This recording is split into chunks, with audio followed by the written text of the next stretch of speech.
우리 신앙이 우리 삶 속에서 이루어지는 중요한 바탕 중에 하나가 나와 누군가의 관계라고 할 수 있습니다. 이 시대는 아무래도 관계보다는 일 그런 것들이 더 중심이 되는 것 같습니다. 우리 사이에 어떠한 관계가 좋다라기보다는 그냥 일이 진행이 되면 된다라는 생각이 있는 것 같습니다. 하지만 여러분, 고대 사회라는 것은 대부분 관계 중심의 사회 아니었겠습니까? 아들과 딸과 남편과 아내가 서로에게 지고 있는 어떤 관계의 짐, 또 그것이 그들의 정체성이기도 했습니다. 하지만 현대 사회는 이제 내일만 하면 되는 사회가 되어 버렸습니다. 난 내일만 하면 되고, 시부모님 혹은 친구, 친척 이런 거는 그렇게 중요해지지 않게 되는 거죠. 내 책상에서 내가 얼마만큼 돈을 벌고 있느냐가 나의 정체성이고, 내가 얼마나 일을 잘하고 인정받고 있느냐가 정체성이 될 때가 많습니다. 그래서 점점 관계라는 것을 짐으로만 여기고 중요하게는 여기지 않는 시대가 되어버린 것 같습니다. 하지만 신앙은 그렇지 않습니다. 신앙은 바탕 자체가 관계입니다. 나와 하나님과의 관계. 여러분, 하나님과 관계가 어떠십니까? 좋으십니까? 보통 사람들한테 물어보잖아요. 요즘 사이가 어때? 부부들 만나면 요즘 남편과 사이가 어때? 그냥 그래. 아내와 사이가 어때? 집에 가면 쳐다보지도 않아. 사이가 어때? 이게 관계에 대한 질문 아니겠습니까? 여러분과 요즘 하나님 사이는 어떠십니까? 우리는 늘 신앙이 관계라는 것을 다시 생각해 봐야 합니다.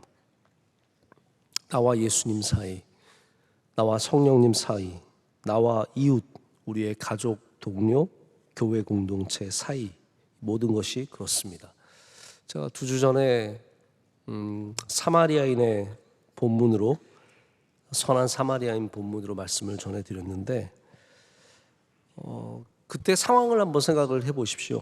예수님께서 어떤 그런 스토리의 디자인을 갖고 계셨을 거라고 생각하는데, 여리고로 내려가는, 예루살렘에서 여리고로 내려가는 이 길에서 레위인과 제사장이 각각 둘 다 쓰러진 강도를 만나서 쓰러진 사람을 만납니다. 아마 그때 보고 있는 사람이 저는 없었을 거라는 추측을 해봅니다. 아무도 보고 있지 않았던 거죠. 아무도 보고 있지 않을 때 쓰러진 우리의 이웃과의 관계가 어떠한지를 주님께서는 묻고 계시고, 그것이 바로 우리 신앙의 바로 현 주소라는 것을 주님께서는 말씀을 통해서 우리에게 가르쳐 주시는 겁니다. 여러분과 이웃의 관계는 어떠시며, 여러분과 구역원의 관계, 우리 같이 섬기는 동역자들의 관계는 어떠십니까? 나는 성경 열심히 읽고, 나는 기도 많이 하고 있고, 나는 봉사 열심히 하고 있습니다로 끝나는 문제가 아니라는 거죠. 하나님께서 우리가 우리 신앙의 자리에서 어떠한 관계로 살아가는지를 신앙으로 여기시는 겁니다. 성경 읽고 끝낸다는 게 아니라는 거죠. 내가 예배 참석했으니까 끝나는 것이 아니라 바로 우리 삶의 가장 나의 바탕에 있는 관계 속에서 어떠한 관계에 있는지, 어떤 사이냐라고 물어보시는 것이 주님의 질문이고 하나님의 뜻입니다. 할렐루야. 아론은 이스라엘 최초의 대제사장입니다. 하나님께서는 아론과 아론의 자손만을 통해서 대제사장을 뽑으셨습니다. 레위인도 아니에요. 아론의 자손들만이 대제사장이 될 수 있는 아주 특별한 가문입니다. 하나님께서 모세의 집안을 얼마나 대단하게 쓰십니까? 보통 3남매가 있다면, 저는 모세가 형제가 정말 몇 명이었는지는 잘 모르겠습니다. 그러나 아론과 미리암, 모세 이 3명 다 이스라엘을 이끌어가는 사람들이 된다? 이거는 절대로 쉬운 일이 아니라고 생각합니다. 하나님께서 그만큼 모세의 가문에게, 제가 어렸을 때 우리 사회에서 굉장히 유명한 아이들 다 잘 된대, 그런 대표적인 케이스가 정경화식 같은 가족들, 기억나십니까? 정경화, 정명화, 정명훈 이렇게 해서 이분들 완전 음악계를 싹 휩쓸었잖아요. 뭐 세계적인 음악가들이었으니까. 저는 정경화 씨 음악을 들으면서 컸기 때문에 거기에 정말 추앙할 정도로 대단한 사람으로 여기는데, 그게 절대로 쉬운 일이 아니죠. 하나님께서 그 가정, 그 믿음의 가정이잖아요. 어머니가 엄청 기도 많이 하시는 분이신데 그렇게 기도 많이 하는 가정에 주시는 은혜가 있습니다. 그런데 아론은 최초의 대제사장이고 그것이 참 귀하지만 하나님께서는 그것만으로 아론을 평가하신 것은 아닙니다. 제가 오늘 여러분께 가지고 온 이 본문의 말씀은 여러 가지 중요한 아론과 모세의 관계가 들어 있습니다. 저는 여기에서 아론이 동생 모세를 섬기는 모습을 발견합니다. 동생인 모세를 이 아론이 이스라엘의 지도자로 여기고 그를 하나님처럼 여기고 그를 떠받들고 있는 이 아론이 들고 있는 모세의 팔을 생각해 볼 때 저 여기 굉장히 많은 감동이 있다고 생각합니다. 아론은 그냥 나 하나님 사랑해요, 하나님 잘 믿어요, 나 하나님 좋아하니까 하나님 말씀도 사랑하고 제가 매일 기도할게요, 이렇게 끝난 사람이 아니라는 겁니다. 아론의 대제사장 되면은 그의 삶의 관계에서 주신 이 모세라고 하는 나의 동생이지만 이스라엘의 지도자를 바로 그 삶의 자리에서 철저하게 섬기고 순종하고 붙잡고 있는 이 모습을 발견한다는 것이죠. 아론이 한마디로 40년 만에 동생을 만났습니다. 제가 성경에 그런 자세한 얘기가 안 나와 있어서 추측해 보는 겁니다. 아론이 모세가 도망가 있을 때 뭐 연락을 하고 지냈는지 그런지는 잘 모르겠습니다. 그러나 분명히 하나님께서 모세를 부르시고 나서 하나님, 저는 말 못합니다. 네 형이 말 잘해, 걱정하지 마. 네 형한테 말을 시키고 너는 가서 바로를 만나라. 그래서 아론을 만나서 아론과 함께 가는 거예요. 근데 아론이 딱 모세를 만나서 바로를 만나러 가는데 역할이 정해져 있잖아요. 그렇죠? 아론 모르세요? 지금 비 맞고 오셔가지고 정신이 지금 어떻게 돌아가야 되나 그 생각만 지금 하고 계십니까? 아론이 동생이고, 아니 모세가 동생이고 아론이 형이고 오랜만에 만났어도 그 구도는 변하지 않는 겁니다. 저도 제 동생 늘 자주 보지 못하지만 딱 만나면 꿇어 뭐 그 정도까지는 하진 않지만 서열이 정해져 있는 거잖아요. 그런데 하나님의 주신 그 새로운 관계에 아론은 순종하는 겁니다. 모세를 하나님께서 세우셨구나. 모세를 하나님께서 쓰시는구나. 내가 모세가 아니구나. 나는 모세를 섬겨야 하는 사람이구나. 이거를 받아들이고 행할 수 있는 것이 진짜 믿음의 모습입니다. 절대로 쉽지 않은 그 관계 속에서 나의 인간적인 관계로 충분히 바꿀 수 있는 수많은 상황 속에서 아론은 끝까지 모세를 섬기고 귀하게 여기고 순종하고 그를 붙잡아 줍니다. 여러분, 그런 면에서 관계는 하나님의 뜻입니다. 하나님께서 우리에게 던져주시는 관계가 그냥 나의 삶에 닥친 사건이 아니라, 사고가 아니라 하나님이 만들어주시는 하나님의 뜻이 담겨져 있는 도구입니다. 여러분들은 만약에 여러분의 동생이 그렇게 부름을 받았다면 그를 높이고 따를 수 있는 순종의 마음이 있으십니까? 조카가 귀하게 하나님께서 쓰시는 종이 되어서 하나님이 여러분에게 만약에 그 조카를 섬기라고 한다면 그럴 수 있는 마음이 있으시겠습니까? 아니, 겉으로는 조금 흉내는 낼 수 있어도 과연 마음으로 여러분이 그렇게 섬길 수 있는 마음까지 될 수 있겠습니까? 하나님께서는 이런 관계를 우리에게 신앙으로 요구하시는 겁니다. 그냥 그런 역할로 요구하시는 것이 아니라 신앙으로 요구하신다는 거예요. 그래서 하나님께서 이러한 구도를 많이 만드셨어요.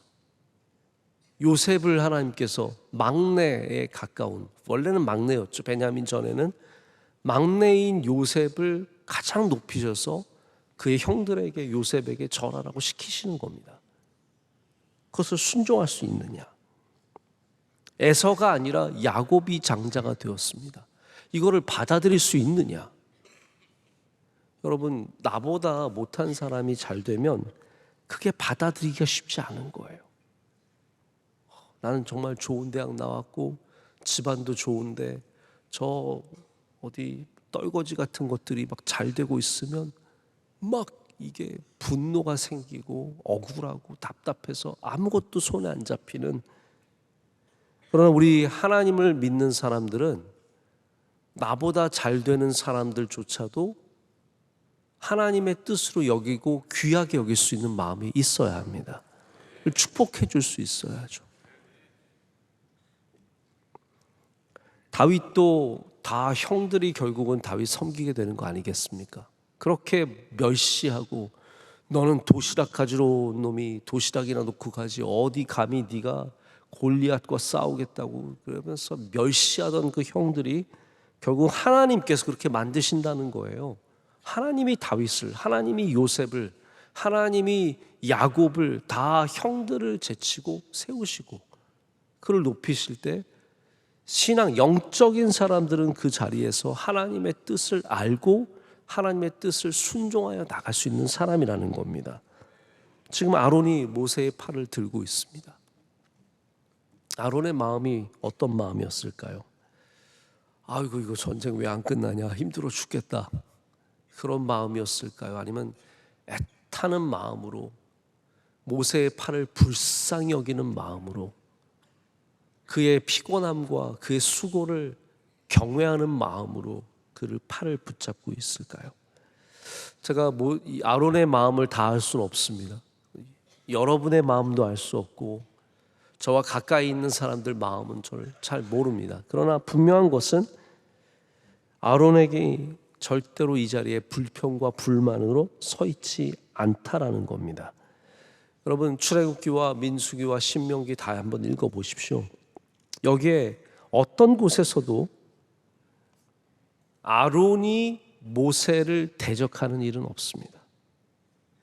금송아지를 만드는 장면도 아론이 모세를 대적한 게 아닙니다. 아론은 모든 이 광야를 지나가는 모든 시간 속에서 하나님이 주신 그 관계에 하나님께 순종한 사람입니다. 할렐루야. 그래서 하나님 앞에 실패하지 않았습니다. 물론 이제 큰 금송아지라고 하는 죄를 갖고 있지만 제가 거기에 대해서는 좀 이따 잠깐 말씀드릴 텐데, 하나님이 주신 이 모세와의 관계 속에서 아론이 실패하지 않았다는 게 참 중요합니다. 하지만 모세의 누이였던 미리암은 실패했죠. 어떻게 그것을 압니까? 제가 토요일 날도 한번 이 말씀을 드린 적이 있는데, 미리암은 모세가 구스 여인을 취한 것을 가지고 비난하고 헐뜯었습니다. 근데 그때 제가 구스 여인과 거기에 대한 말씀을 좀 다른 해석으로 말씀을 드렸는데, 모세의 아내가 아름답고 검기 때문에 그것에 대한 불만과 불평으로 어떤 새로운 여인을 얻었다는 개념보다는 모세의 아내를 불평하고 헐뜯었다는 그런 뜻이 더 가깝다고 말씀을 드렸습니다. 근데 뭐 여러분 아시겠지만 본문에 보면 미리암과 아론이 함께한 것 같지만 병은 누가 걸렸어요? 병은 누가 걸렸어요? 미리암이에요. 제가 저희 아이들에게 성경 퀴즈 할 때 먼저 한 사람 누구냐고 해서 미리암이라고 가끔 이렇게 넌센스 퀴즈를 내거든요. 미리암만 걸렸다는 것은 하나님께서 미리암만 싫어하셨다는 뜻은 절대로 아닙니다. 모세를 대적하는 주도적인 인물, 그리고 거기에 참여한 것 같이 보이지만 참여하지 않은 사람이 결국은 아론이라는 것을 우리는 여기서 발견을 하게 되는 겁니다. 여러분이 하나님께서 허락하신, 하나님께서 여러분에게 주신 관계의 실패를 나의 영적인 실패로 바라볼 수 있는 신앙이 있어야 우리가 레위인과 제사장 같은 그런 함정에 빠지지 않게 되는 겁니다. 제가 예전에 한번 사랑의 기술이라는 제목의 책을 읽어본 적이 있는데 이걸 쓰신 분이 철학자인데 뭐라고 얘기하냐면, 사랑에 실패하는 경우 많은 사람들이 내가 사랑을 몰라서 실패했다고 생각하지 않는다는 거예요. 대부분 내가 사람을 잘못 만나서 실패했다.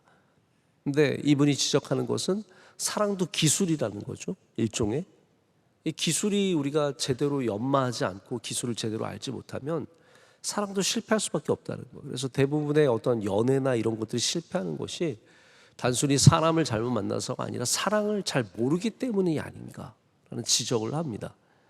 여러분, 우리가 관계에 실패하는 것이 내가 이상한 사람을 만나서, 내가 안 좋은 사람, 나쁜 사람 만나서 실패했다고만 생각하시면 안 됩니다. 내가 영적으로 실패했다는 생각이 있어야 합니다.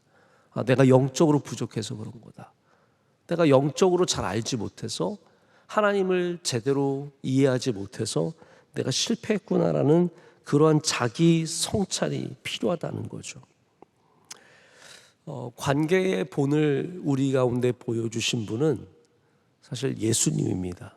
예수님께서 십자가를 앞두고 뭐라고 말씀하십니까? 내 뜻대로 마시고 아버지의 뜻대로 하시옵소서. 아버지의 뜻을 순종하고 따라가는 모습을 예수님께서 보여주심으로, 예수님께서는 관계의 본을, 바로 신앙의 핵심이 관계에 있다는 것, 마지막의 순간에 예수님께서 바라신 것은 하나님의 뜻이, 나의 아버지의 뜻이 이루어지기를 원하셨다라는 겁니다. 제가 우리 명성교회에서 성장하면서 느꼈던, 저는 평생을 명성교회에서 컸잖아요.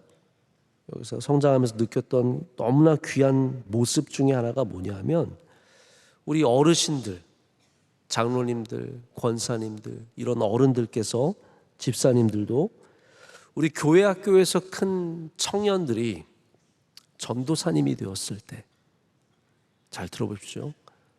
저 꼬맹이 같은 애가 전도사님이 되었을 때 한결같이 존중해 주시고 순종해 주셨다는 겁니다. 이게 결코 쉬운 일이 아닙니다. 저도 마찬가지입니다.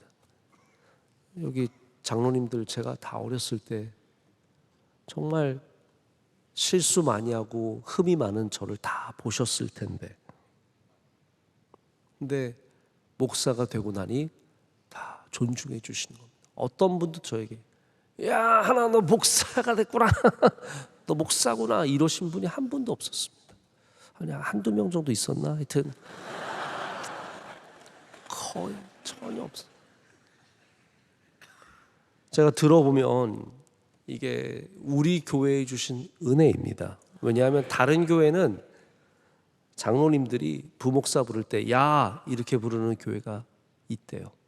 야 이거 좀 치워봐. 이거 좀 가져와봐. 야 김목사,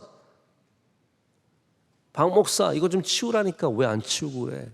이러는 교회가 의외로, 이건 양반이고 정말 별의별 일들을 당한다는 얘기를 제가 많이 듣습니다. 한국과 같이 나이의 질서가 분명하고 어린아이와 같이 정말 부족했던 저 같은 사람을 존대해 주실 뿐만 아니라 순종할 때 제가 정말 큰 존경과 감사의 마음을 갖게 됩니다. 한 번은 제 친구 목사가 이제 저희 그때 신대원 마치고 얼마 안 됐을 때 전도사였거든요.